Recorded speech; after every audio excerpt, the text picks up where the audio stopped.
அஸ்ஸலாமு அலைக்கும் வரஹ்மத்துல்லாஹி தஆலா வபரகாத்துஹு. பேரன்பிற்குரிய அல்லாஹுவின் நல்லடியார்களே, இரணமும் மரணமும் நம்மை பின்தொடர்ந்து கொண்டே இருக்கிறது. மௌத்து எப்படி நம்மை தேடி வருகிறதோ அதுபோல நமது இரணமும் நம்மை தேடி வருகிறது. எனவே ரிசுக்கை தேடி நாம் அலைய வேண்டியதில்லை.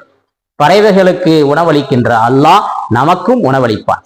ஒரு தடவை ஒருத்தர் இன்னைக்கு நான் பாயசம் குடிக்க மாட்டேன்னு சொல்லிட்டு காட்டு பக்கம் வந்துட்டார். காட்டுக்கு வந்து அங்க உட்கார்ந்து இருக்கிறாரு. அங்க ஒரு கூட்டம் வருது, பயண கூட்டம். அவங்க உணவு தயாரிக்கிறாங்க, அதுல பாயசமும் இருக்குது. அவங்க தானே தயாரிக்கிறாங்கன்னு இவர் மரத்துக்கு மேல ஏறி போய் உட்காந்துட்டார். இப்ப மரத்துக்கு மேல உட்கார்ந்து இருக்கிறாரு, இவங்க உணவை தயாரிச்சுக்கிட்டு இருக்கிறாங்க, பாயசமும் தயாரிச்சுட்டாங்க.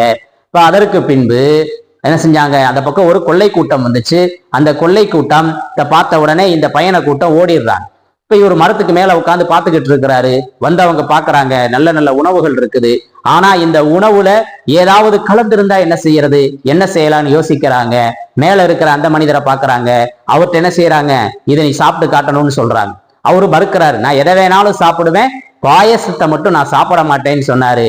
இல்ல இல்ல, நீ பாயசத்தை தான் எனக்கு நீ சாப்பிட்டு காட்டணும்னு சொல்லி அவரை பிடிச்சி இழுத்து அவருடைய வாயில அந்த பாயசத்தை ஊத்தி விட்டுறாங்க. ஆக அன்பிற்குரிய அல்லாஹுவின் நல்லடியார்களே, இப்படியாக நாம் எதை ரிசுக்கை தேடி ஓடிக்கிட்டு இருக்கிறோம், ரிசுக்கை தேட வேண்டியது இல்லை, அது நம்மை தேடி வரும். குராசான்ல ஒரு மனிதர் இருந்தாரு, பெண் பிள்ளைகள் இருந்தாங்க.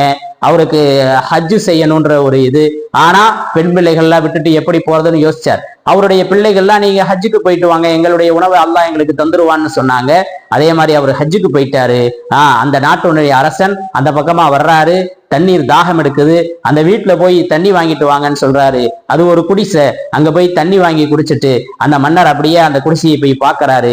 அவர்களுக்கு இப்ப ரொம்ப இதா இருக்கிறதுனால ஒரு பொன் முடிப்பை எடுத்து அவங்களுக்கு கொடுத்துட்டு போனாரு என்றது ஒரு வரலாறு. ஆக அன்பிற்குரியவர்களே, நமது ரிசுக்கு நம்மை தேடி வரும். ரிசுக்கை நாம தேடி உலகத்துல நம்மை அழித்துக் கொள்ள வேண்டியது இல்லை. விளங்குவதற்கு அல்லாஹ் அருள் புரிவானாக.